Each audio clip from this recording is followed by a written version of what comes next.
एक तो सबसे बड़ी गलतफहमी लोगों की है कि लोगों को बिरयानी और पुलाव के बीच में फर्क नहीं मालूम है। खाने का शौक मेरा लखनऊ से, और आज तक मुझे लखनऊ के खाने के आगे और कोई कुजीन नहीं पसंद है। कलश है, कमल है, नारियल है, तो ये तो मंदिर है। आप ये देखिए कि देवा शरीफ में होली कितनी जोर से मनाई जाती है, हजरत निजामुद्दीन औलिया की दरगाह में बसंत मनाई जाती है। ये सब चीजें थी कि कोई सोचता भी नहीं था कि 100, 200, 300, 400 साल बाद लोग सवाल पूछेंगे कि ये क्या है, क्यों है। कुतुब मीनार में वो रखे भी हैं कि उन्हीं उन्हीं से जोड़ के मस्जिद भी बनाई गई थी, मूर्तियों को और पत्थरों को जोड़ करके।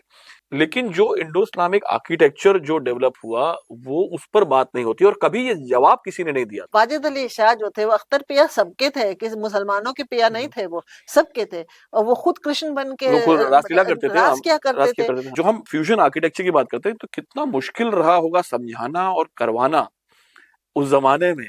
रोमन कॉलम पे हिंदुस्तान में आप देखेंगे नीचे एक वो रहता है, हाँ, कलश, वो कलश है, कलश है, वो कलश है। पुराने इतिहास से कि साहब वो तो गलत इतिहास था, ये सही इतिहास है, कैसे जज करेंगे क्या सही है क्या गलत। एक चीज क्या है ना, गंगा जमनी तहजीब को लोग क्या समझते हैं कि गंगा जमनी तहजीब का मतलब है कि one culture subsumes the other. Panchatantra कैसे हिंदुस्तान से गया, कॉमनैलिटीज ढूंढिए तो आपको वो मिलेंगी, आप सिर्फ अगर लड़ने झगड़ने के लिए डिफरेंसेस ढूंढेंगे तो आपको वो मिलेंगे।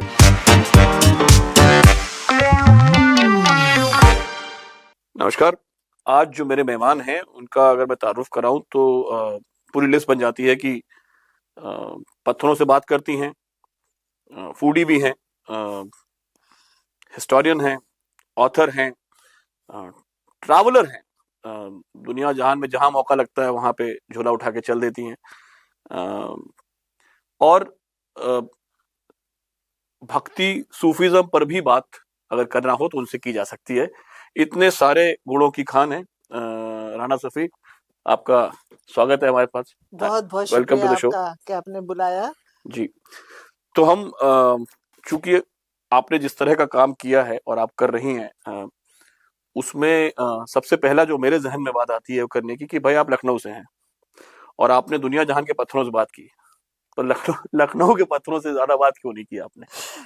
मैंने जो एक मतलब एक किस्मत कही है कि मैंने कभी सोचा भी नहीं था कि मैं लिखना शुरू करूंगी, कि एज एन ऑथर या कुछ। मैं बच्चों को पढ़ाती थी, हिस्ट्री पढ़ाती थी, हिस्ट्री से मैंने एमए किया है और अलीगढ़ से, और हिस्ट्री में तो मेरी मतलब बहुत ज़्यादा दिलचस्पी हमेशा से ही थी। बचपन से ही मुझे आर्किटेक्चर का मतलब पुरानी इमारतों में जाने का बहुत शौक था, और फिर हिस्ट्री की, फिर हिस्ट्री पढ़ाई काफ़ी साल तक। और हमारे शौहर जो थे वो टाटा स्टील में थे, ट्रांसफ़र होता रहता था पूरे हिंदुस्तान में। हम घूमे, फिर हम लोग मिडल ईस्ट चले गए, और वहाँ पे सऊदी में, ओमान में, बहरीन में, दुबई में, सब जगह रहे हम। दुबई में जब मैं रह रही थी तो उस वक़्त मेरी बेटी ने नौकरी करी दिल्ली में, और तब दिल्ली में आके पहली दफ़े मैं रही। वरना दिल्ली मेरे लिए एक ट्रांज़िट पॉइंट था कि मेरी वालिदा लखनऊ में थी, दिल्ली आए, जहाँ से भी आए दिल्ली एक रात रुके, लखनऊ की ट्रेन पकड़ के आ गए। वो तो जो चलती है, जो लखनऊ मेल कब से चल रही है मेरे ख्याल से, बस आ गए यहाँ पे और यहाँ रहे, फिर वही पकड़ा और लखनऊ मेल के उससे चले गए वापस अपने जहाँ से भी हमें जाना था। तो जब बेटी के पास मैं दिल्ली में रही तो उस वक़्त तक सोशल मीडिया शुरू हो चुका था। मैंने 2009 में ट्विटर पे एक अकाउंट बनाया था। तो उसमें मैं देखती थी कि हेरिटेज वॉक्स होते हैं। तो 2012 में मैंने सुना उसका, जब मैं आई तो मैं वॉक्स पे जाना मैंने शुरू किया। 2013 में एक मैं वॉक पे गई थी, और वहाँ पे मुझे लगा कि दिल्ली के बारे में मतलब इतनी चीज़ें हैं जो हमने सुनी नहीं है। मतलब हम लाल किले के हमारा जैसे जब मैं एमए कर रही थी तो हम लोगों का एक हिस्टोरिकल टूर हुआ करता था, तो लाल किले, कुतुब मीनार, ये सब तो हमने देखा हुआ था, हमें लेके गए थे हुमायूं टूम। लेकिन इतनी इमारतें हैं दिल्ली में, कमाली जमाली है या हाँ, और इस तरह की मतलब जो इतनी सल्तनतें आई हैं, जी हुकूमतें आई जी हैं, हुकूमतें गई हैं, सल्तनतें आई हैं, गई हैं, बादशाह बादशाह आए गए। और सबसे बड़ी, जो आपने अभी सूफी का जिक्र किया, तो एक बादशाह वो हैं जो दिलों पे भी राज करते हैं और अभी तक करते हैं, वहाँ के जो बादशाह है। अब सुल्तान तो आके चले गए, वो सुल्तान हिंद जो है वो अभी भी बने हुए हैं। तो इन सब चीज़ों को मुझे लगा कि इन सब चीज़ों के बारे में मुझे डॉक्यूमेंट करना चाहिए। और मुझे ये भी लगा कि जो लिखा गया है दिल्ली के बारे में, ऐसा नहीं कि नहीं लिखा गया, बहुत लिखा गया है, लेकिन अंग्रेज़ों ने लिखा है। तो उनका एक अपना व्यू पॉइंट था। उन्होंने सबसे ज़्यादा अहमियत जो थी वो म्यूटनी को दी। हम तो उसे अपराइजिंग कहते हैं 1857 की, वो उसे म्यूटनी कहते थे। तो मुझे लगा कि मतलब हमारा भी तो एक वो है ना नज़रिया, हम हिंदुस्तानियों का, हमें वो कौन बताएगा? तो फिर मैंने जब फिर लिखना शुरू किया तो इसलिए किताब का नाम लिखा था वेस्ट स्टोन स्पीक, कि मुझे बड़ी मतलब एक ये मेरी समझिए एक जुर्रत थी मेरी, या थोड़ी-सी वो थी कि मुझे लगा मैंने कहा पत्थर मुझसे बात कर रहे हैं, तो थोड़ा एक मेरे अंदर एक वो मतलब कहिए कि ऑडेसिटी थी ये। एक तो मैंने ये जुर्रत की कि मुझसे बात कर रहे हैं और इनकी कहानी मैं सुनाना चाह रही तो सब खंडहरों ने बताया आपको कि इमारतें वाकई बुलंद हूँ। थी। वाक़ई। लेकिन मैं आपसे बात करूंगा दिल्ली की, मैं वापस एक बार लखनऊ पे आता हूँ क्योंकि हम लखनऊ में बैठे हैं। अ, बचपन में कभी ये शौक था कि लखनऊ में भी, भाई लखनऊ में भी हम जाते हैं तो रेजिडेंसी चले जाते हैं, इमामबाड़ा चले जाते हैं। अब रूबी दरवाजा है। जब मैंने कुछ काम किया लखनऊ में तो मैं नादान महल ढूंढा। मैं बचपन से रहा पर मुझे नादान महल नहीं पता था। तो मुझे पता लगा सबसे पुरानी इमारत जो है वो नादान महल है। या मूसा बाग गया तो मूसा बाग में जो खंडहर थे वो मतलब रेजिडेंसी रिस्टोर हो गई थी, आपका दिलकुशा रिस्टोर हो गया था, पर मूसा बाग रिस्टोर नहीं हुआ था तब तक। अब शायद काम चल रहा है वहां पर। तो लखनऊ में रहते हुए कभी ये शौक था या ये दिल्ली में ही जागा, और फिर दिल्ली के बाद तो फिर अब आपने हर जगह। मैंने मैं रेजिडेंसी के बहुत पास रहती थी, तो जी। हम लोग बहुत बहुत रेजिडेंसी काफी जाया करते थे। और और तो ज्यादा मैंने यहाँ पे जब यहाँ पढ़ते थे तो उतनी फुर्सतें कहाँ होती थी सिवाय रेजिडेंसी के, और इमाम बाड़ों के तो खैर हम जाते थे मजलिसों में, मुहर्रम में, सब जगह जाया करते थे। तो पुराने लखनऊ तो मेरा देखा हुआ था, लेकिन अब जैसे दिलकुशा ये सब है, कभी इस तरह उन जगहों पे मेरा जाने का इत्तेफाक नहीं हुआ। दिलकुशा हम जाते थे, किसी रिश्तेदार के घर जाते थे दिलकुशा कॉलोनी में। दिलकुशा इमारत में तो मैंने मेरे ख्याल से कुछ 6-7 साल पहले गई मैं। पहली बार। लेकिन रेजिडेंसी हाँ। में, हाँ, जी। और रेजिडेंसी में हमेशा मुझे ये जो था ना जिसको ये कहते हैं फैसिनेट करता था, कि वहाँ की कहानियां बहुत बहुत। मुझे फैसिनेट करती थी। और मैं अगर कभी भी लखनऊ पे लिखूंगी तो रेजिडेंसी के ऊपर ही सबसे पहले लिखूंगी, क्योंकि वो एक मेरा जो एरिया ऑफ एक्सपर्टीज भी है वो 1857 का है। और जिस मैंने अर्ज किया आपसे कि मैंने कभी सोचा नहीं था कि मैं लिखूंगी, और ये भी लिखूंगी कि दिल्ली के बारे में लिखूंगी। और दूसरे अगर कभी लिखती और सोचा लिखने के बारे में, जब कभी सोचा था तो खाने के बारे में। जी। और खाने का शौक मेरा लखनऊ से, और आज तक मुझे लखनऊ के खाने के आगे और कोई कुजीन नहीं पसंद है। तो क्या आपकी सबसे फेवरेट डिश कौन सी है लखनऊ में? लखनऊ की यखनी पुलाव। अरे वाह। मतलब लोग जो है वो बिरयानी के हम्म। पीछे वो रहते हैं, दीवाने रहते हैं। मैंने ब्लॉग के ऊपर यखनी पुलाव का एक मेरी रेसिपी है, और मेरे ब्लॉग के ऊपर दिन के 200 से 300 हिट्स हो रहे हैं पिछले 10 साल से। और उसके ऊपर सबसे मेरी पॉपुलर मतलब मेरे तो मेरे यखनी ब्लॉग। पुलाव जरा अगर क्विकली बताएं कि कैसे बनता है। देखिए, एक तो सबसे बड़ी गलतफहमी लोगों की है कि लोगों को बिरयानी और पुलाव के बीच में फ़र्क नहीं मालूम है। बिरयानी वो है, बिरयान का मतलब होता है रोस्टेड। अब एक ये जो नुस्ख़ा शाहजहानी है, अल्वान-ए नेमत है, जो जहांगीर के और शाहजहां के ज़माने की लिखी हुई कुक बुक्स हैं, उनमें एक डिश का ज़िक्र है जिसको कहते हैं ज़ेर बिरयां। ज़ेर मतलब नीचे, बिरयां मतलब रोस्ट। तो ये चावल को जो लेयर करके बनाया जाता था उसको ज़ेर बिरयां कहते थे। तो वो ज़ेर बिरयां से फिर होते-होते 18वीं बिरयानी 19वीं हो गई। 18वीं सदी के 19वीं सदी के शुरू में उसको बिरयानी कहने लगे लोग। तो जब बहादुर शाह ज़फ़र की हम बात करते हैं तो हमें वो लफ्ज़ बिरयानी मिलता है। उससे पहले हमको मतलब ये ज़ेर बिरयानी मिलता है। तो एक टेक्नीक है। और उसमें भी क्या कहते हैं, अलवान नेमत में भी, नुस्ख़ा शाहजहानी में भी, दोनों में पनीर का दिया हुआ है, ज़ेर बिरयां पनीर। तो जो ये कहते हैं ना वेज बिरयानी वेज कोई चीज़ बिरयानी नहीं कुछ होती, नहीं होती वो है। एक हाँ। टेक्नीक है, आप हाँ। उसमें कुछ भी आप लेयर करिए। हाँ। और हाँ। बल्कि ईरान में 2-3 दफ़े मैं जा चुकी हूँ वहाँ पे। वहाँ जो बिरयानी कहते हैं वो तो सीख कबाब की तरह की एक किस्म हाँ। की कोई चीज़ हाँ। होती है, जिसको रोटी के ऊपर तो रख के देते हैं। तो बिरयान तो मतलब जो रोस्टेड रोस्टेड है। है। हाँ। तो ये जो है ना, मतलब मैं बहुत सब जब भी मैं कभी खाने के बारे में बात करती हूँ तो मैं लोगों से कहती हूँ ना कि खाने का वो देखो कि ये नाम कहाँ से आता है। जैसे ही आपने नाम देख लिया तो आपको पता चल गया कहाँ से ये आया। और जब उसको आपको पता, फिर वो देखिए कि वहाँ उस किस तरह से इस्तेमाल हो रहा है। और यहाँ तो अब हमने इसको यहाँ बिरयानी अपना ही सा कर लिया। पुलाव जो है वो एक जिसको कहते हैं यखनी में बनता है, ब्रॉथ जिसको कहेंगे, अंग्रेजी में सूप कहेंगे। अब आप उसको मुर्ग का बनाएं, आप उसको मटन का बनाएं, आप उसको सब्जियों का बनाएं। मेरी बेटी जो है वो वेजिटेरियन है, तो मैं उसके लिए कटहल का बनाती हूँ। तो वो एक प्रोसेस है। आपने मसाला पोटली में डाला और उसमें आपने उबाला जो भी आप हम्म चीज हम्म जिसको, और फिर उसके बाद उस यखनी में या उस सूप में फिर चावल पकते हैं। वो सब तरकीब तो होती है उसका कि आपने, फ्लेवर आता है। हाँ, कि चावल आपने वो प्याज बिरियां कर ली, हाँ बिरिश्ता भी कहते हैं हाँ उसको, कि आपने प्याज लाल करके निकाल ली, फिर उसी में आपने जो भी आपका इंग्रेडिएंट है, चाहे कटहल है, चाहे मुर्ग है, चाहे मटन है, जो उसको आप उसने अच्छे से उसमें अपने भूना, अदरक लहसुन दही डाल के, और फिर उसके बाद उसमें आपने चावल मिलाए, और चावल को अच्छे से थोड़ा सा चला लिया ताकि वो भी हल्के से उसी में वो भुन जाए, तब खिले हुए चावल जी। आते हैं, और फिर चावल को उस यखनी में पकाते हैं। वो पुलाव हो गया। तो ये फर्क है। ये फ़र्क है, और ये मतलब ये टेक्नीक का फ़र्क है, ये इंग्रीडिएंट का फ़र्क इसमें नहीं है। चावल वही है, मुर्ग वही है, हाँ, या गोश्त वही हाँ, है, और और पनीर भी वही वही है, है। बस हाँ, आप किस किस टेक्नीक से बना रहे हैं, वैसे उस हिसाब से ये बिरयानी हुई या ये ये पुलाव हुआ। पुलाव हुआ। तो वेज बिरयानी होती है, इसलिए वेज बिरयानी का मजाक ना उड़ाया जाए, आगे से इस बात का ध्यान रखा जाए। अ, जब आप रिसर्च करती हैं, जब आप पत्रों से बात करती हैं, आप ऑब्वियसली जाती हैं, फिर आप पढ़ते हैं उसके बारे में, और आई एम श्योर आपने अंग्रेजों की हिस्ट्री तो थी, पुराने डॉक्यूमेंट्स भी हैं भाई। मुगल्स और also pretty well, things were very well documented उनके हम्म, जमाने में भी।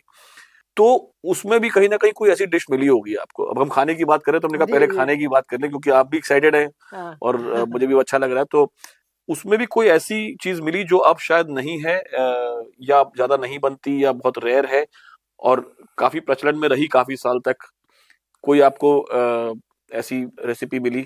देखिए रेसिपीज जो है ना, वो वही है, नाम वही रहते हैं। जैसे कोरमे को ले लीजिए, पहले कलिया बनता था, अकबर के यहाँ जमाने में कलिया बनता था, बाद में कोरमे बनने लगे हैं। तो फिर वही टेक्निक की बात आती है। कलिया जो है, मतलब एक दफे मैंने किसी का पढ़ा कि वो लखनऊ आए, उन्होंने कहा कि हम लखनऊ आए और हम चौक गए और हमें कहीं कलिया नहीं मिला। मिला। तो ये मैंने जब पढ़ा, फिर कलिया उनको मिला जाके बंगाल में, खैर बहरहाल। तो जब मैंने ये पढ़ा, मैंने कहा आप लखनऊ गए, अकबरी दरवाजे के पास आसपास थे, मैंने कहा वहाँ किसी भी घर पे खटखटा लेते ना, तो दोपहर में वहाँ जो दोपहर का खाना होता, मैंने कहा वहाँ पे आपको वहाँ वही हम्म, दस्तरखान पे वही चुना हुआ मिलता आपको कलिया, क्योंकि कलिया हमारा एक बेसिक आलू, और आलू का सालन जिसको कहते हैं, या आलू गोश्त कहते हैं, बेसिक हमारा सब्जी के साथ गोश्त कलिया ही खाया जाता है हाँ, रोज खाने में, जो हम्म, नॉन वेज खाते हैं। और नहीं तो जो सब्जी खाएं तो खैर उनका अलग। तो कलिया जो है वो जिसमें सब जो भी इंग्रेडिएंट है उसका, सब्जी पड़ी हुई होगी और हल्दी पड़ी हुई होगी। और कोरमा जो है वो आप दही और पिसे हुए हम्म, प्याज में पकाते हैं। तो again it's a separation of technique. जैसे मुझे याद है कि हम लोग को बचपन में सिखाया जाता था कि कभी कोरमे के ऊपर हरे धनिये का बघार, वो मतलब गार्निश नहीं होती है, और जिसमें हल्दी पड़ती है उस पे हरा धनिया पड़ता है। अगर चने की कोई चीज होगी तो उस पे पुदीना पड़ेगा। तो ये सब चीजें हैं। अच्छा, ये सब चीजें जो है ये एक कॉम्बिनेशन है जो आयुर्वेदिक और हिकमत और इन सब चीजों के साथ भी है, कि दाल बादी है, वो उड़द है तो उसमें आप अदरक डाल अदरक डाल दीजिए, दीजिए। हींग हाँ डाल दीजिए, ये हाँ, डाइजेस्टिव होते हैं। तो ये एक culinary साइंस है जिसको हम कहीं ना कहीं भूलते जा रहे हैं। तो हम आज के जमाने में जब चीजें मिक्स करते हैं ना, मैच करते हैं, तो it is not the names which are lost, it's the processes which are getting lost. so basically you call it the same, but it's not the same thing, it's not the same because thing. you're not making हाँ, it the same way। मतलब आई सी so many people, मतलब किसी भी चीज को कोरमा कह देंगे, हम्म, अच्छा उसके साथ वो जहांगीरी लगा देंगे, नूरजहानी लगा देंगे, तो they think it's a Mughlai dish. No, the Mughals were very simple eaters, the yeah। Mughals never ate all these No, no, things. the Mughlai dish and the Avdi cuisine, I'll come हाँ, down to that। ये उनके नाम में जो fraud हमारे साथ हो रहा है हाँ, कि मुगलई डिश के नाम हाँ, पर, बिल्कुल हाँ, बिल्कुल। हाँ, सो जैसे कि जैसे इतिहास दो तरह का होता है, एक वो जो किताबों में लिखा है, और एक वो जो व्हाट्सएप पे आता है। तो हम बात मुगलों की हुई तो जरा मुगलों तक चलते हैं।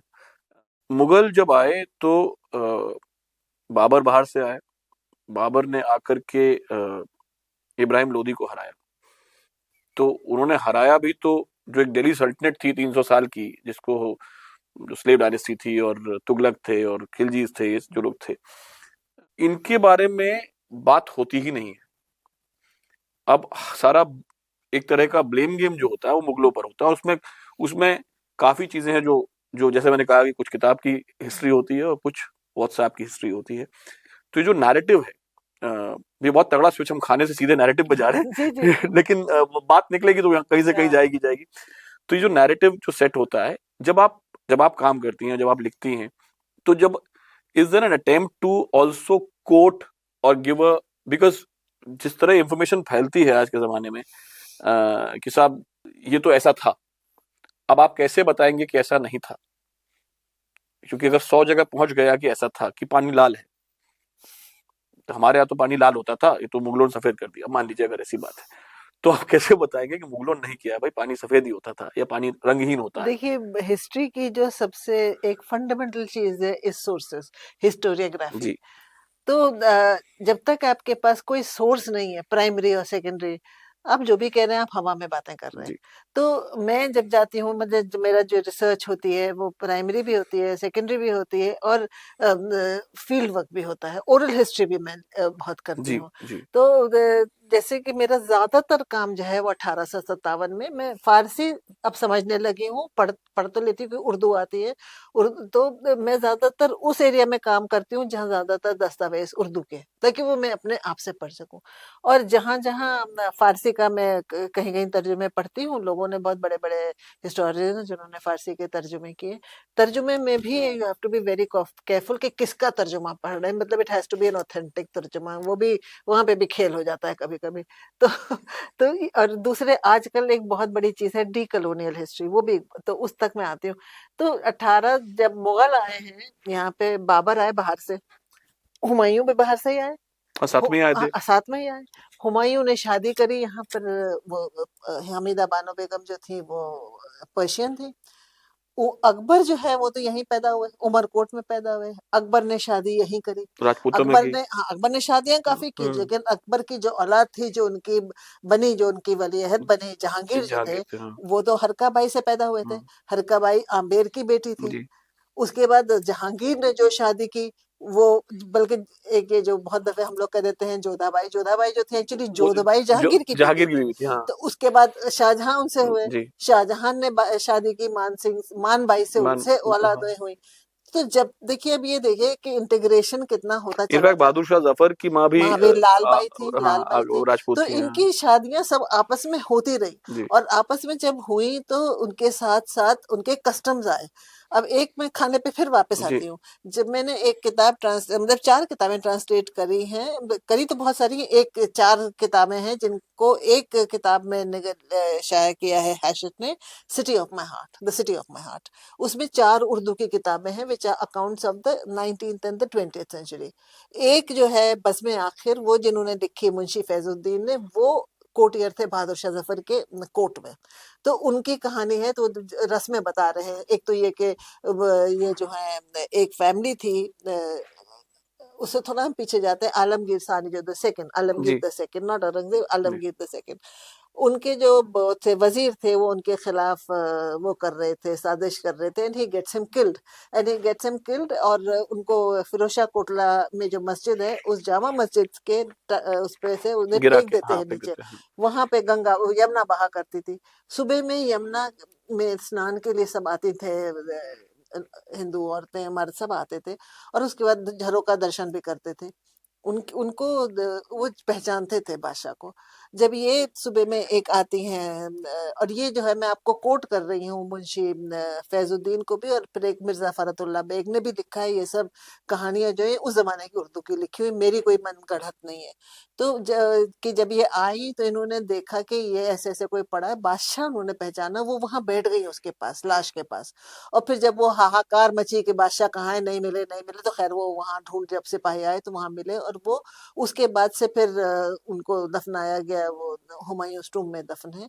और जब शाह आलम जो उनके बेटे थे, वो तो उस वक्त दिल्ली में नहीं थे, जब वो वापस आए तो इन्होंने इनको ढूंढ के, और इस फैमिली को उन्होंने बुलाना शुरू किया, और उनके राखी बंधवाई उनसे, उनको मतलब राखी जी बांधती थी। और ये सिलसिला जो है 1857 तक चलता रहा। मुंशी फैजुद्दीन उसको बताते हैं उसके बारे में, और कहते हैं ये सलोना कहलाता है। और वो आते थे जब तो एज अप्रोप्रिएट के, भाई जो सबसे सीनियर हैं वो बादशाह के बांधेंगी, बहनें छोटे ऐसे करके सबको बांधे जाते थे, और उनको काफी तोहफे तहफ दिए जाते थे उसके बदले में।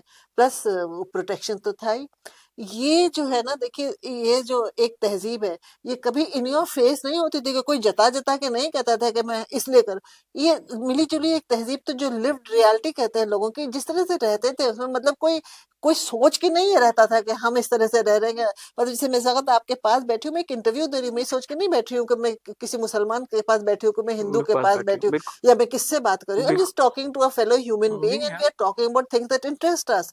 सो that is how it always was, and that's how I was brought up, कि we never thought in terms वो ऑफ जो रिलीजन। गंगा जमुनी तहजीब की हम हाँ, बात वी करते हैं thought in terms of harmony. हम तो ये जो है, ये कहानी उसमें मैंने ओके ट्रांसलेट की। उसके बाद 1857 जब आया, 1857 में जब गदर शुरू हुआ, गदर अंग्रेज कहते हैं ओके उसको, म्यूट नहीं कहते हैं, मैं उसको अपराइजिंग कहती हूँ। मैं इसलिए उसे जंगे आज़ादी नहीं कहती क्योंकि बहुत लिमिटेड लोग थे जी उसमें, और जी ज्यादातर जो थी अवाम थे और सिपाही थे, राजा महाराजा तो बहुत कम थे जो उसमें और साथ अपनी आए थे। अपनी रियासत के लिए लड़ाई हाँ थी हाँ, लार्जली नहीं मतलब रियासत के लिए भी बस दो ही तीन लोगों हाँ की थी। झांसी की अपनी लड़ाई हाँ थी हाँ नाना साहब हाँ की अपनी हाँ लड़ाई हाँ थी हाँ, वो हाँ बाकी ज्यादातर जो थे वो सिपाही काफी आ गए जी थे। जी तो सिपाही जिनको अंग्रेजी में कहते हैं। तो ये जब जंग हुई है तो ये बहादुर शाह जफर के झंडे तले हुई है। जी और बहादुर शाह जफर ने पूरे वक्त जो था, मतलब कि जो चल रहे थे आर्मीज, वो सब रिकॉर्डेड है कि उनका प्रोक्लेमेशन है। तो उसमें वो जब इन्वोक करते हैं सिपाहियों को, तो वो उनके उनके नाम से करते जी हैं, मतलब इधर हनुमान जी से करेंगे, हम्म, उधर अल्लाह से करेंगे, ऐसे कर करके शिव जी से, राम, इस तरह से करके सब है। So everybody is doing whatever they're doing, but they're doing it not because for the sake of religion, they're doing it for the sake of the country. अहले, बिकॉज दैट्स हाउ द हाँ, culture was मुझे that is याद है how. एक शेर है शायद उनका वो शेर नहीं याद है कि वो है क्या कि मैं टीका लगा के मंदिर में पहुंचा हूं तो मुझसे बड़ा ब्राह्मण कौन आई थिंक बहादुर शाह जफर का आई हाँ डोंट जी, रिमेंबर इसके ऊपर मैंने हाँ पूरा एक आर्टिकल लिखा है, आपको मिलेगा, इसको जी मैंने इस पे जी लिखा है इनके जी ऊपर, ऑफ हाउ। तो ये जैसे सारी कहानियां जो है, जब मैं ये पढ़ती हूँ और उसके बाद मैं देखती हूँ कि मतलब जैसे ये to come back to the food part of it. हाँ सो मुझे इनकी जश्न ताजपोशी होती थी, एंड जश्न ताजपोशी जो शुरू होती थी, तो पहले जो है वो उड़द की दाल या मूंग की दाल है इसमें, तो मूंग की दाल भिगाई जाती थी। और मूंग की दाल जब भिगाती, तो भिगाती जो थी वो मलकाए दौरान, द चीफ कॉन्सॉर्ट, जो उस वक्त जो भी मेन वो थी बीवी, वो भिगाती थी। तो मलकाए दौरान ने भिगाई, उसके बाद वो पिसी, और फिर बादशाह तशरीफ लाते थे हरम के अंदर, और जो पहला बड़ा बनता था वो बादशाह शेप करके उसमें डालते थे तेल में, और उसके बाद फिर जश्न शुरू होता था। अब हमारे यहाँ ये जो है, हमारे यहाँ मुहर्रम में हम जलाली की, मतलब मेरा दधियाल चचा जलाली है अलीगढ़ के पास, वहां जब सोक खत्म होता है 2.25 महीने का जलाल मुहर्रम का, तो बड़े तले जाते हैं। तो अब मैंने सबसे चला आ रहा है ये उससे भी पहले से उनसे चला आ चला आ रहा रहा होगा। तो अब मैंने ये सोचा, मैंने कहा ये मुगल जो है, ये भाई आखिर दही बड़े क्यों बना रहे हैं। है तो फिर मैंने इंटरनेट पे पूछना शुरू किया, हम्म, ट्विटर पे, हम्म, फेसबुक पे, सब जगह पूछा। मुझे सब लोग ने बताया कि ये राजस्थान का कायदा है हम्म। कि खुशी के मौके के ऊपर बड़े तले जाते हैं। सो राजपूताने से संबंध होने के वजह से ये सब ये चीजें आई। सो इंटीग्रेशन देखिए, वही तो मैं इंटीग्रेशन कह रही हाँ हूँ, लुक एट द हाँ इंटीग्रेशन दैट इज हैपनिंग। और मैं, because I work mainly in monuments, में कहती हूँ, मैंने कहा आप अगर मैं तस्वीरें भी बहुत डालती हूँ, दिगंबर जैन मंदिर है दिल्ली में, उस पे जाइए छत पे, तो आपको उसका गुम्बद देखिए, जामा मस्जिद का गुम्बद देखिए, कोई साइज के सिवा कोई कोई फर्क फर्क नहीं नहीं है है। वही कमल जो है वो इस पर है, हाँ वही कमल उस इस पे पर है। मैं बात करना चाह रहा था हाँ जो जो इंडो इस्लामिक आर्ट है जी कि साहब उसके दो इंटरप्रिटेशन है जैसे मैंने कहा कि अगर मैं let me play the devil's advocate let me play the जी व्हाट्सएप हिस्ट्री अंकल नाउ ठीक है I have got this message I am the history uncle I am going to say कि भाई देखिए यहाँ पे कलश है कमल है नारियल है तो ये तो मंदिर है ठीक है झरोखा है जो राजस्थानी आर्ट का है तो मंदिर है तो जाहिर सी बात है मंदिर रहा होगा या तो उसके टुकड़े जोड़े गए हैं या फिर ये मंदिर को गिरा के बनाया गया है और इसकी सर्वे होना चाहिए और पता करना चाहिए ये एक लॉजिक दिया जाता है जो कहीं हो सकता है किसी जगह पे ये बात ये हुई भी है ऐसी घटनाएं हुई भी हैं जब शुरू में इन्वेडर्स आए हैं ये किया भी गया है कुतुब मीनार में वो रखे भी हैं कि उन्हीं उन्हीं से जोड़ के मस्जिद भी बनाई गई थी मूर्तियों को और पत्थरों को जोड़ करके लेकिन जो इंडो इस्लामिक आर्किटेक्चर जो डेवलप हुआ वो उस पर बात नहीं होती और कभी ये जवाब किसी ने नहीं दिया तो मैं ये पूछना चाहता हूँ कि मैं ही ऐसा सोचता हूँ कि ये सच है कि ये चीज यहाँ से आई ये चीज यहाँ से आई और इनका फ्यूजन कहीं हो करके ये आर्किटेक्चर हमारा बना सिर्फ आर्किटेक्चर नहीं, हमारी तहजीब भी। तहजीब बनी, मतलब बिल्कुल, हाँ। देख लीजिए आप मिडिल ईस्ट को देख लीजिए, मैं वहां बहुत रही हूँ, और जी, यहाँ को जी, देखिए जी, बिल्कुल जी, अलग है, सिवाय बिल्कुल, इसके क्या तौहीद और नमाज और सब एक है। जी, तो आर्किटेक्चर में हम वापस आते हैं, तो जिस वक्त कुतुब कॉम्प्लेक्स के अंदर अलाई दरवाजा है, जी, अलाई दरवाजे का जो दरवाजा है, जो चारों तरफ से दरवाजे अंदर खुलते हैं उस दरवाजे के अंदर, उसमें आप देखिएगा लोटस बर्ड्स है। तो बस That is the first instance that we see of an Indic symbol being adopted.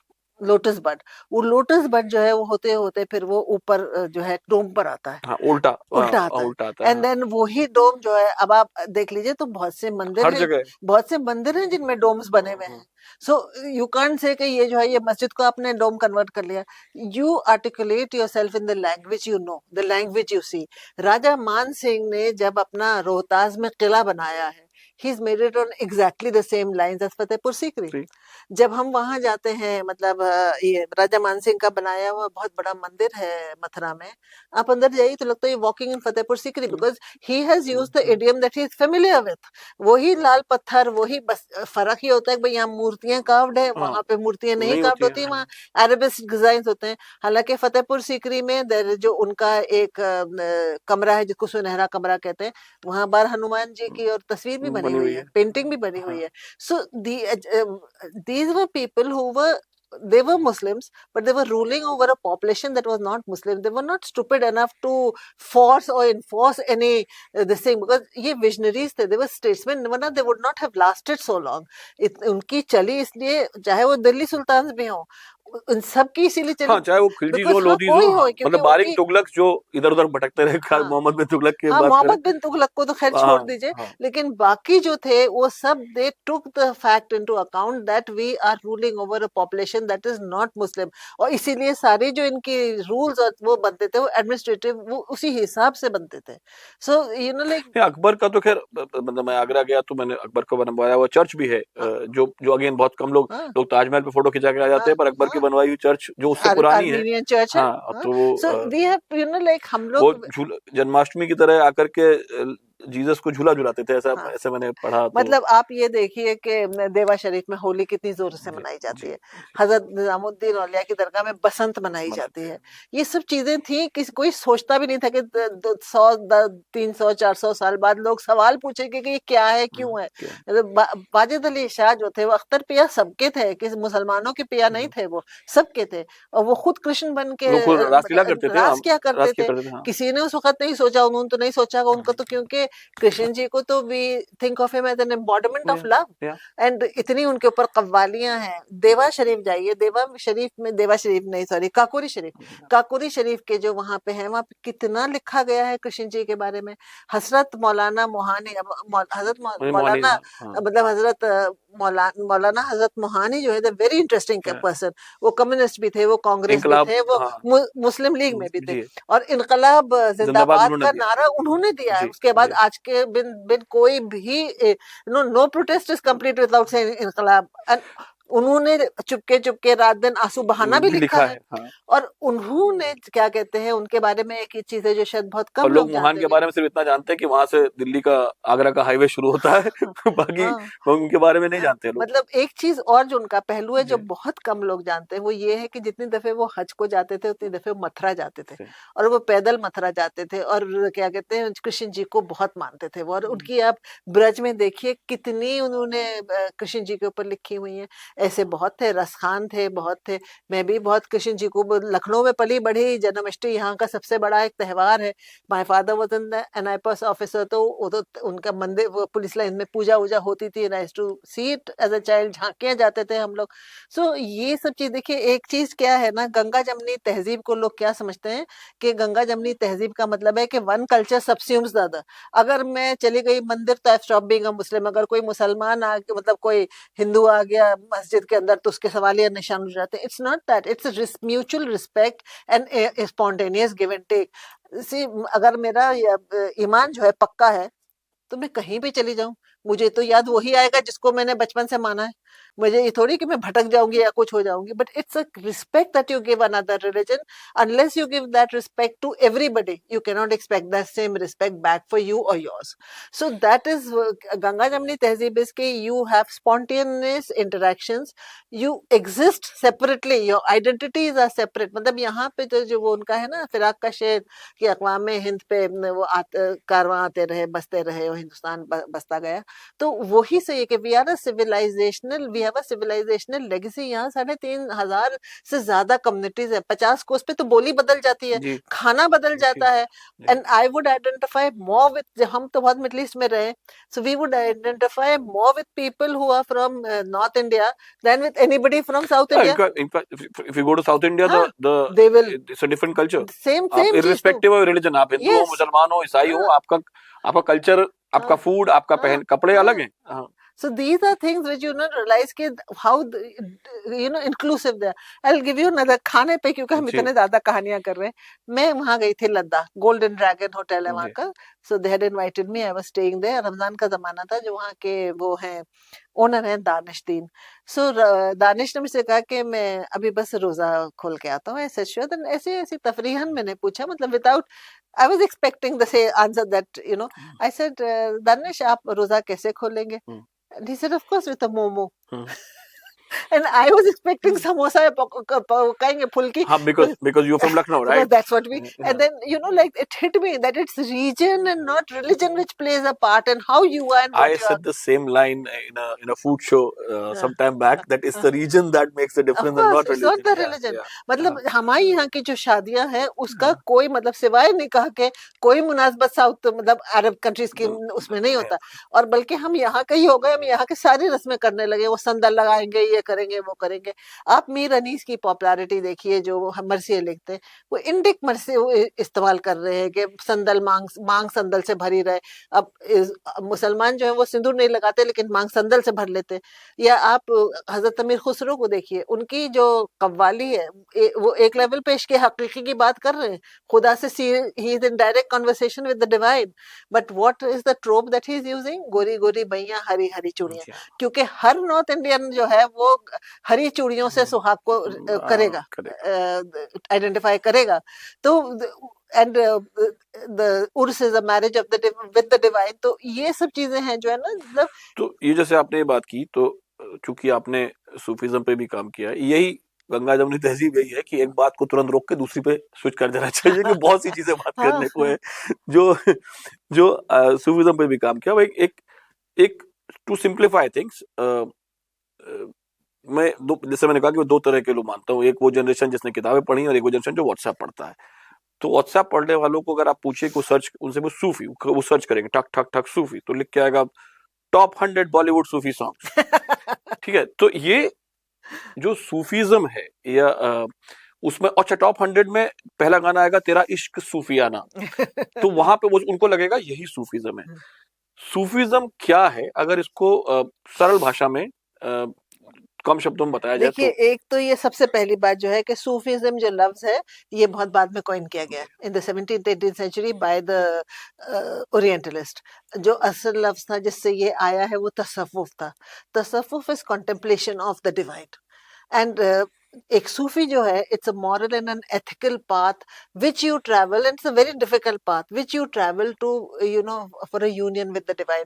जो आप शेरो शायरी में सब सुनते हैं विसाल, वो सनम जो है ना वो औरत नहीं है, हाँ वो नहीं सनम बिल्कुल जो है जी वो जी अल्लाह है, जी जी खुदा जी है. जी आप उससे विसाल करने जा रहे हैं. एंड इसीलिए मतलब तो उस स्टेज तक पहुंचने के लिए आपको अपने आप को कहीं ना कहीं खो देना पड़ता है. इसीलिए वो कहते हैं कि फना हो गया, जी इश्क में फना हो गया. जी वो जब इश्क में फना हो गया देन वो यू आइडेंटिफाई या टोटली विद हिम. जी that is ishq haqiqi and that is क्या कहते हैं the last stage of a Sufi on of the जो सालिक कहते हैं ना, जी जो ट्रैवल कर रहा है on that path of Sufi path. तो ये आखिरी स्टेजेस तक बहुत कम लोग पहुंचते हैं. मार्फत कहते हैं इसको. ज्यादातर लोग शुरू शुरू में पहुंच के एंड देन मैं असली सूफीज की बात कर रही हूँ, जी जी जी बॉलीवुड जी सूफीज जी की जी नहीं। मैं तो भी हाँ, मैं तो देखिए मैं जैसे मैंने कहा कि मैं कल के बीच में व्हाट्सएप अंकल बन जाऊंगा हाँ, कि हाँ तो ये मतलब जो ये जो है ना, as I said, it's a very very rigorous discipline, it's a very ethical and moral, कि आप you clear your heart of everything. कि मतलब वो जो उनका हबीब पेंटर, उनका ये हजरत अमीर खुसरो का ही है, हबीब पेंटर ने बहुत मशहूर किया है, बहुत कठिन है डगर पनघट पनघट की, की कैसे भर लाऊं नो मैं गंगा से 10 मटकी। मटकी और फिर जैसे बहुत से गाने हैं ना, गोबर के लागा पर चुंदरी में दाग, दाग हाँ लागा चुनरी में दाग, मैं घर जाऊं कैसे। से तो ये दुनिया मेरे बाबुल का घर, वो दुनिया हाँ ससुराल। तो बाबुल का घर तो मटेरियल वर्ल्ड हो मटेरियल गया, वर्ड है ससुराल जो है वो आपकी वो है अदर वर्ल्ड, हाँ afterlife. And then the beloved is obviously the god the god, the divine. तो so how different just sorry interrupting you हाँ, दो चीजें दो सवाल है और एक ये कि म्यूजिक का रोल क्योंकि म्यूजिक को लेकर के भी बड़ा वो रहा है कि भाई इस वजह से कई बार युवा की नहीं साहब हमारे रिलीजन में म्यूजिक का रोल ऐसा नहीं होना चाहिए और सूफीज्म की जब भी बात होती है एक म्यूजिक तो है और जो भक्ति मार्ग हिंदुस्तान में था जिसमें रसखान भी थे हम उनको भक्ति मार्ग में माना जाता है कबीर भी रहे राइट मीरा भी रही इनके संग भी संगीत भी था और थॉट सेम था तो क्या ये एक दूसरे को and I am saying purely in in Indian context कि क्या ये एक दूसरे से के को पूरा कर रहे थे या एक दूसरे से का असर पाके दूसरा एक का असर पाके दूसरा डेवलप हुआ सबसे पहले संगीत का आपको जी देखा तो जी ये ज्यादातर लोग समझते हैं कि सूफीज्म का मतलब म्यूजिक है। जी एक्चुअली सिर्फ चिश्ती सिलसिला कव्वाली सुनता है। बाकी जो तीनों जो मेजर सिलसिले जी हैं, चार मेजर सिलसिले हैं, जी चिश्ती, नक्शबंदी, सोहरावर्दी और कादरी। उसमें से चिश्ती सिलसिला जो है, उनके यहाँ समा महफिल होती है। समा का मतलब होता है सुनना, एम्फेसिस जो है वो सुनने पे है, गाने पे नहीं नहीं है। है और जो समा महफिल में जो कलाम पढ़े जाते हैं, उनको सूफियाना कहेंगे, सूफियाना कलाम कहेंगे। जी वो होता है क्या कहते हैं, इश्क हकीकी के बारे में, खुदा के बारे में। समा महफिल आज भी आप किसी दरगाह पे जाइए तो हमद से शुरू होगी, हमद सना मतलब अल्लाह की तारीफ।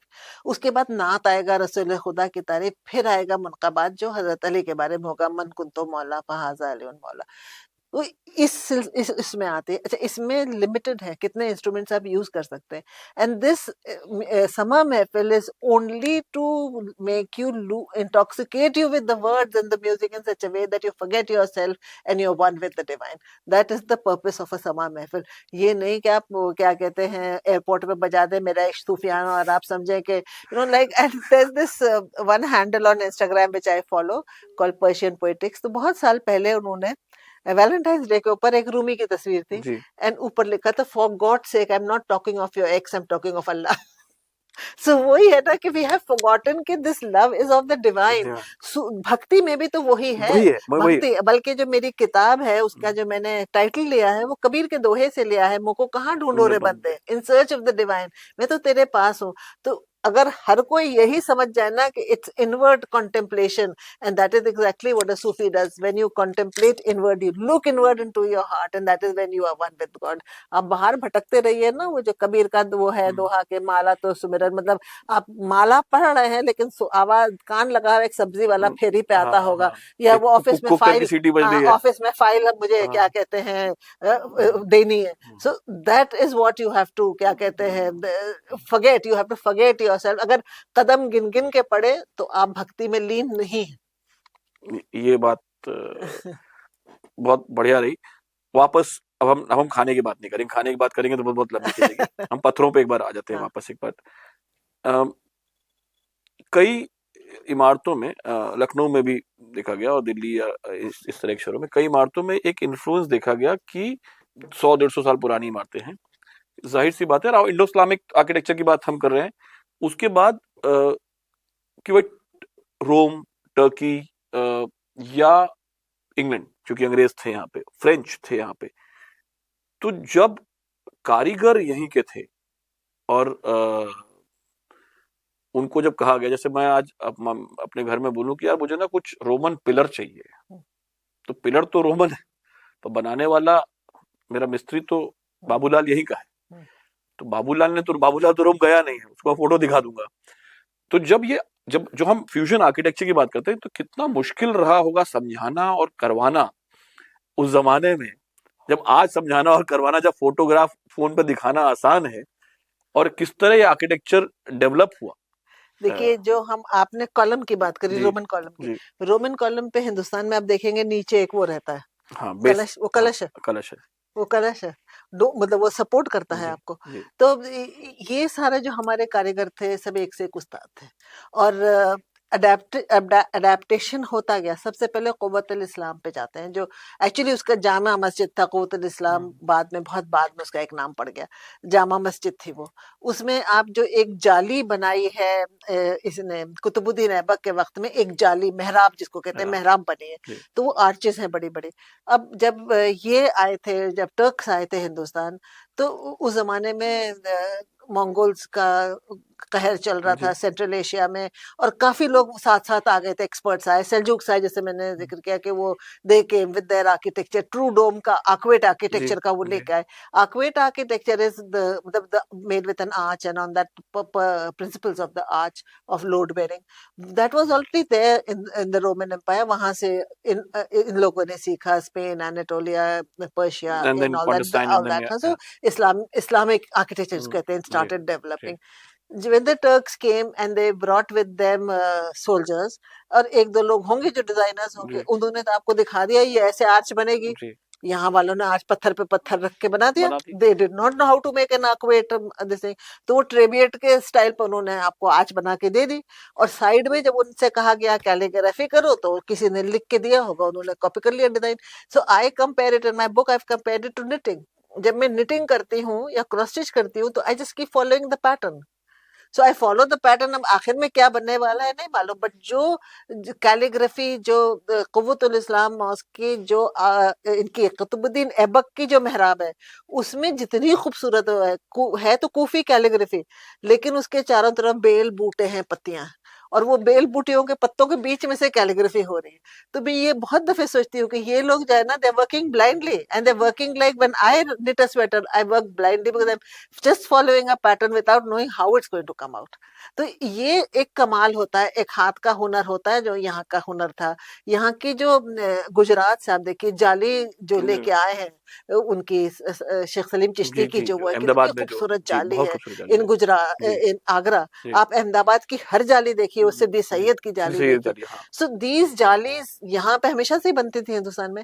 इन लोगों ने इसे अडॉप्ट किया मस्जिदों में, बिकॉज लाइट आती है इससे, हवा आती है। अब मकबरों में देखिए ये आने लगी है, दरगाहों में देखिए। So there so much of give and take. तो यहाँ से अगर आर्कवेट आर्किटेक्चर आप ले रहे हैं, तो आप दे भी रहे हैं। तो सिर्फ ये नहीं कि एक हाथ से लिए चले जा रहे हैं, दोनों हाथ से लिए चले, एक हाथ से ले रहे, एक हाथ से दे रहे। और सूफिज्म की जो बेसिक कंसेप्ट है, जो आप देखेंगे वर्लिंग दरवेश मौलाना रूमी जी के यहाँ जो जी होते हैं, वो ऐसे करते हैं डांस, एक हाथ ऊपर होता है, एक एक नीचे नीचे। होते आप ले रहे हैं और आप दे रहे हैं। सो जब तक आप ले के देंगे नहीं, तब तक के दुनिया चलेगी नहीं। तो जो एक ब्लू स्टोन भी कई इमारतों में बहुत लेटली आया, तो ब्लू स्टोन कहाँ से आया और सेंट्रल एशिया से आ रहा सेंट्रल था। एशिया से आया हाँ, और किस किस वक्त में आया ये लोधीस के वक्त में लोधिस सबसे ज्यादा, अगर आपको कहीं पर भी नीला दिखे, हाँ तो वो ज्यादातर लोधी पीरियड का होगा। और लोधी सबसे पहले, मतलब मैं बदवे कहती हूँ, सबसे पहले कमल तो लोधी पीरियड में ही खिला, क्योंकि सब जो कमल का जो वो है ना, जो इन लोगों हाँ ने छोटा सा शुरू किया था अच्छा, तुगलक से, हाँ लेकिन Lodhis to get forward into, ये Lodhis build lot of mausoleums and Lodhi garden जो बना उनका, बाद में हाँ, और सो ये सब उनका बना तो व्हाट देयर थ्योरी वाज कि उससे पहले जो राजा महाराजा थे, उन्हें तो बादशाह and the sultan would have their own mausoleums. It was a hierarchical system. Right Lodhis व अफगान्स, अफगान्स में ट्राइबल सिस्टम है, every tribal chief is just as important as the other. हाँ हाँ तो everybody could have their own mausoleum. तो it was a thriving business. लोग, मतलब ये 100 से 150 से ऊपर मकबरे तो दिल्ली के सिर्फ दिल्ली में ही है लोधी के लोधी पीरियड के के हैं, पीरियड के हैं बल्कि कितने टूट गए। ये जो अब दिल्ली गोल्फ क्लब है, लोधी गार्डन है, ऑल द वे टू चिराग दिल्ली, ये कहलाता था बागे जद, the garden of the ancestors. इसमें सारे लोग बेरिड थे। आप कहीं पे जाइए जो लोधी गार्डन्स में, तो उसमें दिल्ली गोल्फ क्लब में आपकी ठोकर, कभी कभी किसी कब्र पे ठोकर भी मार सकते हैं आप। जी अब तो खैर काफी लोग इवन आउट करे दे रहे हैं, हाँ निकाले हाँ दे रहे हैं, हाँ हटी जा रही हैं हाँ चीजें। हाँ लेकिन इस तरह की चीजें हैं। So you know like for them it was like जैसे हम आजकल फ्लैट बना के बेचते हैं, हाँ सो वो बनते थे, टूम्स बनते थे। हाँ, कि बुक कर लो अपने लिए, हाँ आगे वालों के लिए। ठीक है। नहीं, बहुत दफे होता था। जमाली कमाली का आपने जी। जिक्र किया, तो जो मौलाना जमाली थे, very famous Persian poet also, Fazlullah Jamal, Jamal उनका तखल्लुस था, that's why he is called Jamali. तो उन्होंने जो उनका मसोलियम है, it's the most beautiful mausoleum, देखना चाहिए। इट्स लाइक ज्वेल्ड बॉक्स, बंद रखते हैं आजकल क्योंकि खराब होने लगा है। उसी में रहते थे, उसी में रहते थे, उसी में दफना दिए गए। तो बहुत दफे ऐसा होता था कि जो लोग जिस घर में अपना घर बनाते थे छोटा सा, उसी में रहे, उसी में दफन हो गए। अच्छा, आपने जब जब आपने ट्रैवल किया तो जाहिर सी बात है, देखिए ये तो आपका रिसर्च का वक्त टाइप सब्जेक्ट था। आपने दिल्ली, तो दिल्ली के बारे में तो आप encyclopedia है भर पत्थर के बारे में, लेकिन जब आपने ट्रैवल किया तो और पुराने वक्त में भाई यहाँ पे एक एक जमाने में बुद्धिस्ट आर्किटेक्चर था, बहुत बड़ा बुद्धिस्ट रूल, बहुत बड़ा पीरियड रहा, 800 साल का जो करीब पीरियड है, जब जैन रहे, बुद्धिस्ट रहे, और फिर रिवाइवल हुआ शंकराचार्य ने, और फिर उसके बाद फिर अपना गौरी आए, मोहम्मद गौर जो आए 1191-92 में, I think battle of the line. तो वो जब कहीं आपको ऐसा कुछ मिला जो बड़ा इंटरेस्टिंग हो, प्री द दिल्ली सल्तनत पीरियड, कोई ऐसा ये पत्थर, कोई एक ऐसी। मोटिव है जो मैंने बुद्धिज्म में बहुत देखा है, इटर्नल नॉट। मैंने एक्चुअली सबसे पहले मैंने देखा, मेरे बेटे के एक दोस्त थे, उनके टैटू किया हुआ था। मैंने पूछा बेटा ये क्या है, उसने कहा इटर्नल नॉट। मैंने कहा ये तो मैंने बहुत जगह देखा है। हाँ, eternal not is a Buddhist symbol, Tibetan symbol actually. आप कुतुब मीनार में भी देख लीजिए, उसको आपको मिल जाएगा। आप हर जगह जाइए, आंखें खोले रखे तो फिर वो हर जगह मिलता है। जी, and not just in India, I found it in other places also in the world. Because Buddhism तो स्प्रेड ऑल ओवर। हाँ, because as I said, this is what is like an amalgamation, मतलब give and take चल रहा है यहाँ पे। तो अब वो जो है ना, वो सिंबल्स आ रहे हैं। So these are commonalities which I have seen. I have also seen like जैसे आपने कहा, एक ये स्नेक डिजाइन होता है पानी का, ड्रेन्स का, मांडू में बहुत है। आई फाउंड द आइडेंटिकल हाँ हाँ, डिजाइन मानो तो पूरे गली पूरे, नालियां हाँ बनी वो हुई, जो, पूरा हाँ जो हाँ जहाज महल में पूरा जी बना जी हुआ है। जी जी जी जी, जी और वो वहाँ के जो मंदिर है उसमें भी है। जी। जो वहाँ पे मंदिर है बहुत मशहूर अकबर के वक्त का, उस मंदिर में भी यही है, शिव मंदिर है वो। तो जब मैं वहां गई, हंगरी गई, तो हंगरी में मुझसे किसी ने कहा था कि यहाँ पे एक there is a Sufi saint है, तो मैं गुल बाबा कहलाते हैं, ऑटोमन सेंट थे। मैं उनकी जब दरगाह पे गई तो ऑटोमन जो है, एक तो कहते हैं उन्हें गुल बाबा कहते हैं, तो ही इज एट्रीब्यूटेड, अब कितनी सच है मुझे नहीं मालूम, कि that he is the one who brought roses to Europe, इसलिए वो गुल गुल रोज हाँ, को गुल कहते हैं। तो गुल बाबा कहलाते हैं, लोग उस पे गुलाब चढ़ाते हैं उनके कमरे पे। I found the same snake design और water the same channels over there. In the how are these things travelling? Panchatantra कैसे हिंदुस्तान से गया, वो जिम्मा व डिम्मा बन के फिर वो घूमा दुनिया हाँ, में। वही कहानी ये बदलती गई। वही कहानी, यहाँ से जीरो गया आगे, हम्म, उन्होंने इब्ने ख्वारज़मी ने उसको डेसिमल सिस्टम बना बना दिया। दिया। So this give and take is something, आप कॉमनैलिटीज ढूंढिए तो आपको वो मिलेंगी। आप सिर्फ अगर लड़ने झगड़ने के लिए डिफरेंसेस ढूंढेंगे तो आपको वो चलिए, मिलेंगे। अभी लड़ झगड़ लेते थोड़ा सा। वी ऑल अब लिव। आपने लड़ने की बात की है, तो एक एक बात ये पिछले कई साल से कही जा रही है कि भाई हिस्ट्री तो जो अभी तक हमें पढ़ाई गई वो तो वामपंथी है, वो तो साहब बहुत करप्टेड हिस्ट्री है। और हिस्ट्री तो साहब कि हम अगर आप कहते हैं कि तो किताबों में लिखी गई है, तो कहते हैं किताबें भी तो वही लिखता है जो जीतता है, जाहिर सी बात है। तो असली हिस्ट्री तो ये है कि यहाँ पे ये था और ये ऐसा था और ये वैसा था। तो how does one answer this, कि भाई ऐसा है कि एक तो वामपंथी हिस्ट्री क्या होती है, मैं भी समझना चाहता हूँ, पर कि वामपंथियों ने लिखी हिस्ट्री लिखी तो उन्होंने करप्ट कर दी हमारी हिस्ट्री, तो कैसे करप्ट कर दी ये मैं समझना चाह रहा See, था। आप भी करप्ट कर रही हैं शायद। so तो I will again go back to ठीक the क्या कहते हैं, कुछ 1817 या कुछ में, मुझे याद नहीं आ रहा एग्जैक्ट ईयर। जी जॉन मिल ने जॉन मिल जो थे वो अंग्रेज थे, हिस्टोरियन थे, वो हिंदुस्तान कभी आए नहीं थे। उन्होंने लिखी हिस्ट्री ऑफ इंडिया। अब हिस्ट्री ऑफ इंडिया वो बिना उन्होंने आए, हाँ लिख दी। अब वो जो है एक वो बेसिक उसको फंडामेंटल मानने लगे हैं लोग। उन्होंने डिस्ट्रीब्यूट उसको इंडियन हिस्ट्री को 3 पीरियड्स में डिवाइड किया, हिंदू, मुस्लिम एंड ब्रिटिश। अच्छा, आप हिंदू मुस्लिम कर रहे थे, फिर क्रिश्चियन क्यों नहीं कर रहे थे? हाँ, हाँ, हाँ, तो उनको मजहब तो नहीं दिया, इधर कर दिया। हाँ, अब जब इन्होंने जिसको हिंदू पीरियड कहा है, उसमें तो बहुत मुस्लिम कंट्री वो भी थी, हाँ, किंगडम्स भी थी। हाँ, जिसको आप मुस्लिम पीरियड कह रहे हैं, उसमें हिंदू किंगडम्स भी काफी बहुत चल थे रही थी। सो बिल्कुल। That is a very false identification. अच्छा, उन्होंने हिंदू पीरियड को ग्लोरियस, मुस्लिम पीरियड को barbaric, and then of course the British come to white rescue man, to rescue rescue the white हाँ, man's burden. This is the history that we have been taught and has been going on for years and years. और वामपंथी historians जो कहते हैं ना, left historians जो है, basically Romila Marxist जी या historians, इरफान हबीब साहब या इन मतलब लोग, I हाँ, have studied in अलीगढ़, जब मैं पढ़ रही थी, इरफान साहब was my professor. Their emphasis is on people, it is not on religion. वो इकोनॉमिक्स की बात करते, वो प्लावर की बात करते, वो पेजेंट की बात करते. मुझसे कोई भी पूछता है कि हिस्ट्री के किताबें रेकमेंड कीजिए, for a basic level, I recommend there's a series edited by Professor Irfan Habib called The People's History of India, which is published by Tulika Books from Delhi. वो पढ़िए आप, उसमें साइंस एंड टेक्नोलॉजी पढ़िए, you read about the common man, just not, you don't. अच्छा, ये जो to come back from, to go back to John Mill, इसका ये है, there is a beautiful article written by Professor Harvansh Mukhia on this. आपको internet पे जो भी इंटरेस्टेड है वो सोच पढ़ सकता है, don't have to go by what I am saying. He has explained that he said in Europe history was being written by the clerics. Priest थे, वो पढ़े लिखे थे, वो लिखते थे हिस्ट्री. वो हर चीज जो थे, for them causation was religion. क्या हो रहा है, वो रिलीजन की वजह से हो रहा है.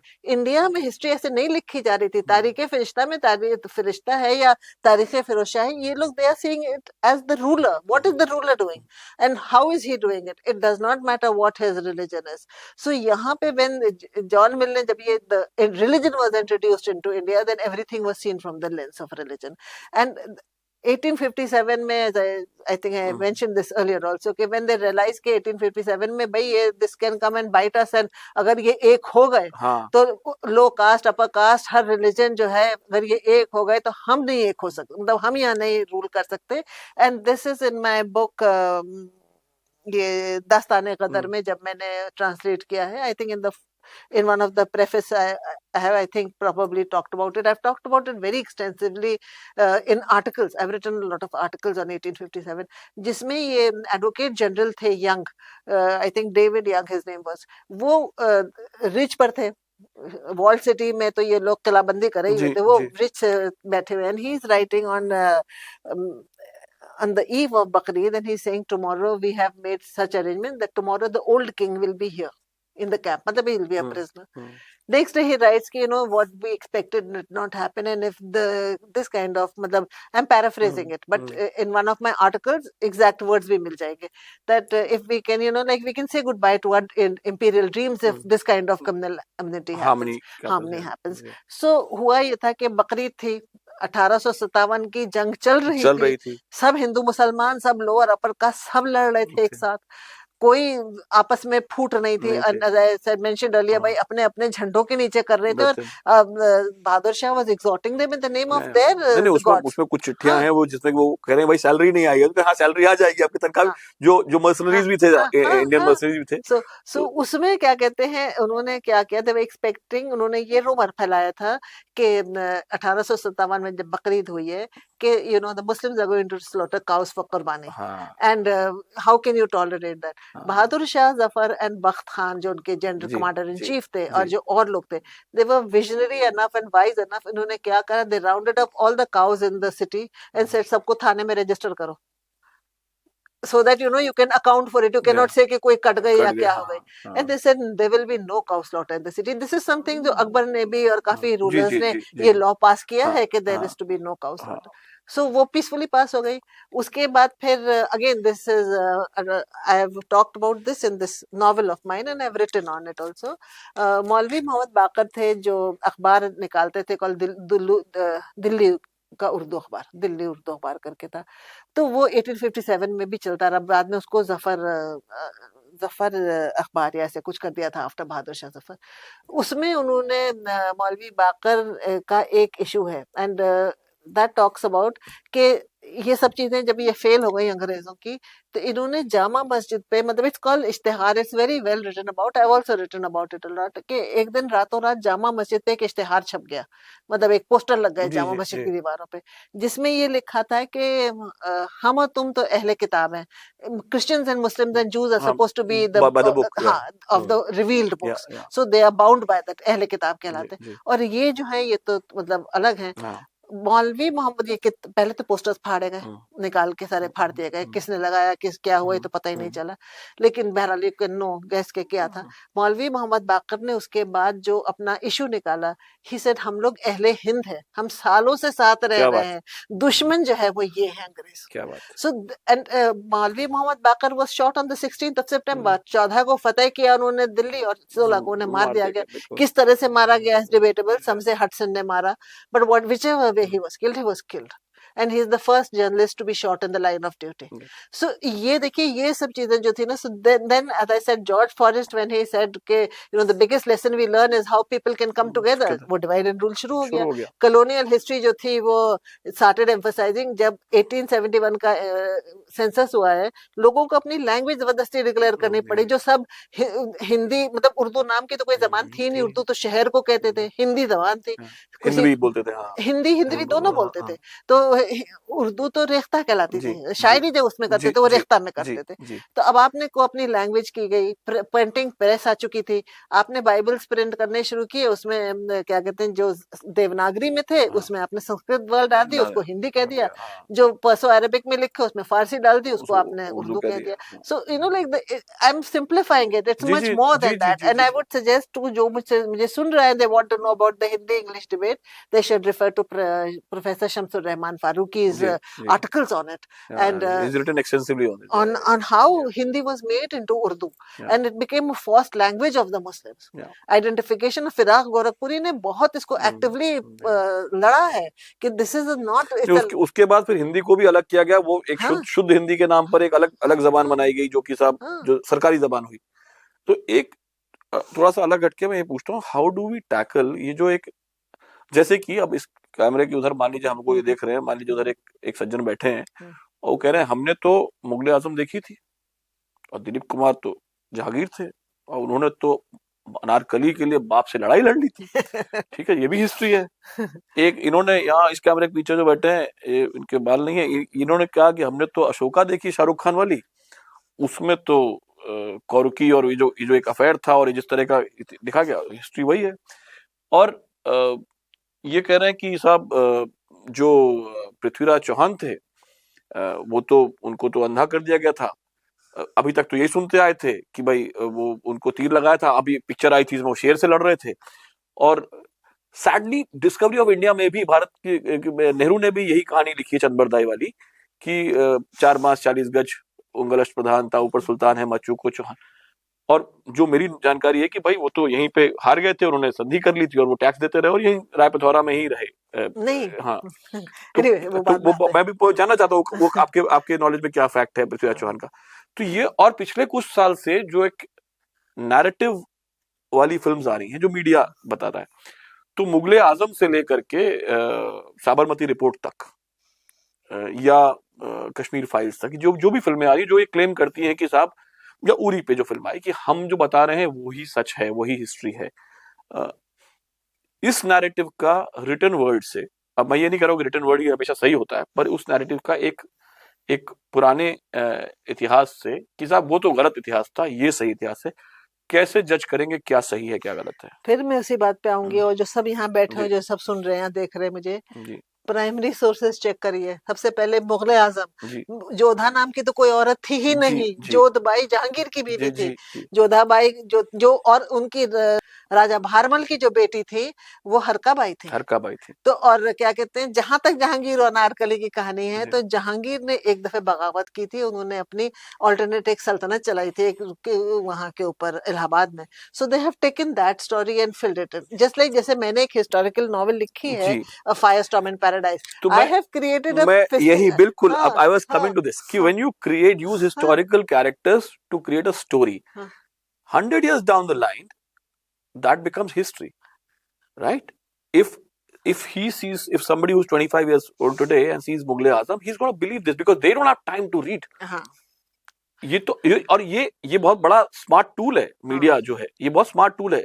किताबें भी, पहले किताबें थी, अब जैसे मैं आता हूँ कि भाई अगर मैं आज लिखूं, एक किताब लिखूं उस आदमी की तरफ से जो ये कहे कि मैं भगत सिंह, राजगुरु, सुखदेव सिंह, चौथा आदमी मैं भी था, लेकिन मैं बच गया और मैंने एक चुपके से किताब लिखी और वो किताब आज मिली है, और वो कोई छपवा दे कि साहब ये किताब मिली है पुरानी लिखी हुई, साहब चौथे हाथ, एक पूरी कहानी होगी। या काकोरी कांड में मैं शामिल था और ये 100 साल पुरानी बात है, राइट, 100 साल भी नहीं हुए हैं, तो लोग मान लेंगे कि हाँ यार ये भी तो निकला है कहीं से।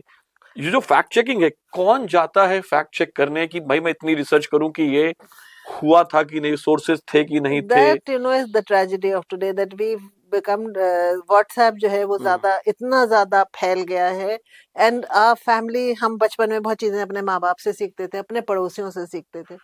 we are nuclear families. Parents are working, they have no time to devote to their children. पर अभी भी मैम सॉरी बट जो मेरा मामला, अभी भी आप पेरेंट्स से और दोस्तों से सीख रहे हैं, और पेरेंट्स और दोस्त टीवी से और व्हाट्सएप से सीख रहे हैं। I'm coming to that. Yeah. So what has happened is for the past say 20-30 years, मतलब एक मेरी generation से parents were working. Ji So we had no time, we had no grandchildren के नाना नानी दादा दादी बैठ के कहानियां सुना रहे। We outsourced our children to technology. सबसे पहले टेक्नोलॉजी का जो आउटसोर्सिंग हुई है was to video games. Video games are by nature very violent. अब गाड़ी जितनी दफे जिसको जाके मारेंगे उतने आपको पॉइंट्स मिलेंगे। If you kill the people you become so aggressive and it's a one way communication. You are just becoming aggressive without anybody there sitting and telling you ये गलत है। This is moral science has been forgotten, the morals of ethics. ये जो हम नानी दादी से सीखते थे हमारे जमाने में, हम नानी दादी हमें इतना वक्त नहीं है कि हम अपने नवासा नवासी पोता पोती के सिखा सके। मैं I am also working, children are also working, so children are sitting there. अब ये व्हाट्सएप जो है, अब जो शुरू हुआ है ये पिछले 15-20 साल से, WhatsApp actually targets the most vulnerable, the oldest people and the youngest. अब आपके पास एक व्हाट्सएप आता है ना फैमिली ग्रुप विच से नानी दादी है sent, and this is not specific to any religion, ये हर जगह हो रहा है। It has sexist, it has community, it has all kinds of overtones. वो नानी दादी जब भेज रही है, एक छोटा 10-12 साल का बच्चा है उस ग्रुप में, फैमिली ग्रुप में, अच्छा नानी ने भेजा तो सही भेजा होगा। नानी तो खटाखट लाइक नानी के पास तो आया, उन्होंने भेज दिया। I have to be the first. This is something I am in a lot of groups. I've left a lot of groups also because of the groups I am in. I keep telling everybody, think before if it is possible. Also, क्या कहते हैं, when they tell you, history did not teach you this. I was once sent क्या कहते हैं a WhatsApp on Birsa Munda and said history did not tell you about it. I said you have a child who's in class, is in school. I said class 6 की किताब जरा खोल के देखो, exactly. Birsa Munda पे पूरा चैप्टर है। नहीं, मैंने तो पूरी बहस की थी कि साहब हमें चोला चालुक्य पढ़ाई नहीं गए। मैंने कहा हमें पढ़ाया गया, तो तुम कौन से स्कूल में पढ़े थे कि जिन्हें पढ़ाया गया? तो वो तो ऐसे बिरसा मुंडा मैं पढ़ा चुकी हूँ and I know it's a chapter. She said oh I am so sorry, but forward तो उसने कर दिया। और बच्चों को जरूर स्कूल वर्क भी कभी कराया होगा उसने बिरसा मुंडा पे। So when you know these things start coming and people then say history will not have told you, बस तो सबसे पहले historians are blamed for it. उसके बाद then to discredit people whose history you do not agree with because they are talking of things, not seeing things in the text lens of religion, you call them वामपंथी, because वो religion के बारे में नहीं बात कर रहे, वो लोगों के बारे में बात कर रहे हैं। So you know like it's so easy. अब सेक्युलर, मुझे जैसे लोग कहेंगे ये तो गंगा जमनी आंटी है, so for me I will be abused by everybody. It's not that only one section abuses, everybody says ये तो एक गंगा जमनी मुशायरे में डूबी हुई आंटी है। They don't realize that Ganga Jamni is my lived reality. I've lived like that, and that's how I think. And that Ganga Jamni, as I said earlier, also does not mean that one culture subsumes the other. It is the amalgamation. Not just amalgamation. It's the existence of two separate identities with spontaneous give and take. So that is what is Ganga. Ganga और Jamuna have their own iconography, their own identity. आप temple पे जाइए, आप उनको दोनों को देखेंगे। वो एक को ही, ये नहीं है कि सिर्फ गंगा को बना दिया और जमुना को नहीं बनाया। So that is what people forget, that it's not eradication of one identity to accommodate। और जो homogenization चलता है वो उसमें लोग ये भूल जाते हैं कि identities यहाँ पे 50 कोस पे तो बोली बदल जाती है।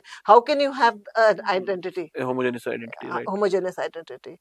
राइट। तो अगली बार जो व्हाट्सएप मैसेज आए कि इतिहास ने आपको ये नहीं पढ़ाया था या आपने हमें ये पढ़ाया ही नहीं गया, और तो एक बार उसी इंटरनेट पे जाके टेक्स्ट बुक चेक कर लें।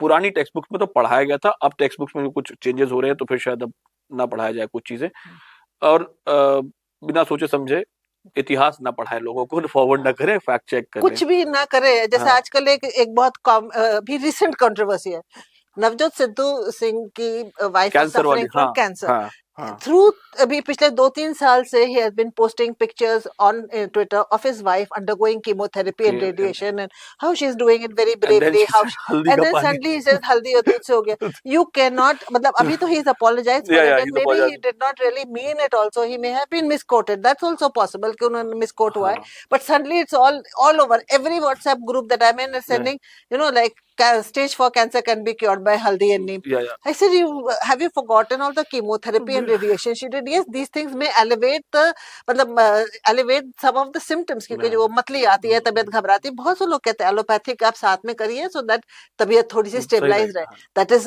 मतलब my aunt and I know my mother also suffered from cancer. हम लोग ने सब कोशिश की, but chemotherapy और radiation करा, ये नहीं कि नींबू और पानी नीम पे और हल्दी पे भाई उनको उससे रखा. कैंसर नहीं ठीक हो सकता, उससे हाँ उससे बाकी चीजें as you said हाँ, कि ऐसे हाँ ऐसे मतली मतली जो है वो कम हो जाती है. नारियल का पानी पीजिए, ठंडक पहुंचती है. So these are things which are एक एडिशन है. थोड़ी क्या आप उसी पे बैठ जाए. मतलब वो जब वो चल रहा था, कोविड चल रहा था, तो कोट दिस वेरी ऑफन. रसूल खुदा की एक हदीस है कि उनसे किसी ने पूछा, यार रसूल मैं नमाज मुझे पढ़नी है, वक्त हो रहा है, मैं ऊंट को छोड़ दूं. ही सेड पहले ऊंट बांधो फिर नमाज पढ़ो. तो पहले भैया ऊंट बांध लीजिए फिर नमाज पढ़ने जाइए. ऐसे मत करिए कि सिर्फ नमाज पढ़ने चले गए और ऊंट को छोड़ दिया खुला. तो अगर मैं आपसे बात करने बैठेंगे तो हम देर रात तक बात करते चले जाएंगे, लेकिन अगर मैं आपसे कहूं कि to sum up the conversation कि भाई जो जैसे मैंने कहा मेरा कंसर्न है, ये मेरा ही नहीं, मेरे ख्याल से हर थोड़े बहुत पढ़े लिखे आदमी का ये कंसर्न है कि इंफॉर्मेशन को मैं चेक कैसे करूं और इंफॉर्मेशन इस इंफॉर्मेशन वॉर में मैं अपने आप की सैनिटी बनाए कैसे रखूं. ये बहुत जरूरी है. अगर ये एक बात हम थोड़ा सोच के इस पे बात करें तो क्या कर सकते हैं आपके नजर आप में? इंफॉर्मेशन जो भी आपके पास इंफॉर्मेशन आए, आपके पास फोन है ऑब्वियसली, इसलिए इंफॉर्मेशन आ जी रही है आपके जी पास. जी एक दफे उसको गूगल कर लिए. जब गूगल करें तो प्लीज उसके रेफरेंसेस चेक कर ले कि ये गूगल जो है वो कहाँ से आपके पास आई है. आप बहुत फैक्ट चेकर्स हैं इस वक्त. लोग बहुत सारे फैक्ट चेकिंग भी कर रहे हैं. There are so many this things, channels and you know newspapers and sources which are, मतलब ये groups which are doing fact checking. आप खुद अपने आप कर लीजिए. आजकल तो एआई आ गया है. चैट जीपीटी पे जाइए. बल्कि my favourite this thing app at the moment something called perplexity and even Wikipedia is doing the same thing. आप विकिपीडिया पे सवाल पूछिए, वो आपको 5 या 6 रेफरेंसेस दे देगा.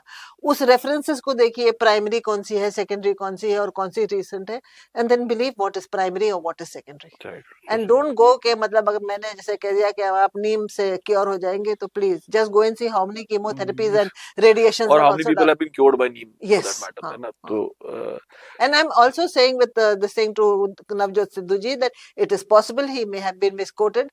It is possible that he forgot to say something, and because throughout he's been posting pictures of his wife. he may have just said it in हाँ, a jest हाँ, also. हाँ, You never वही तो know. कह रही हूँ, यार, हंसी मजाक भी हमने करते क्या हैं, दिया so होगा. इसलिए हाँ. my apologies to Sidhu ji. But what I mean is that this is how things grow, because बिल्कुल. the WhatsApp circuit is very happy WhatsApp with के this बाद now. छोड़िए, अगर आप सीकरी जाते हैं तो अभी आपको कोई ना कोई गाइड ऐसा भी मिल जाता है जो दिखा देता है कि ये जो सीढ़ियां जा रही हैं तहखाने में, अनारकली को यहीं से कैद किया गया. हाँ, बस बिल्कुल. हमको मिला था, एक आदमी से कहा था कि अनारकली को यहीं से ले गए थे.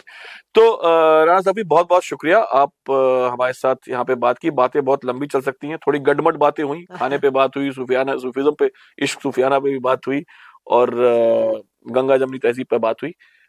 Thank you so much for coming. और ये बात कही जो है चलती रहेगी. And this was a very very interesting conversation and something very close to my heart. बस मोहब्बतें बनाए रखिए. अपना पैगाम है मोहब्बत जहां तक पहुंचे. बिल्कुल पहुंचेगा. शुक्रिया.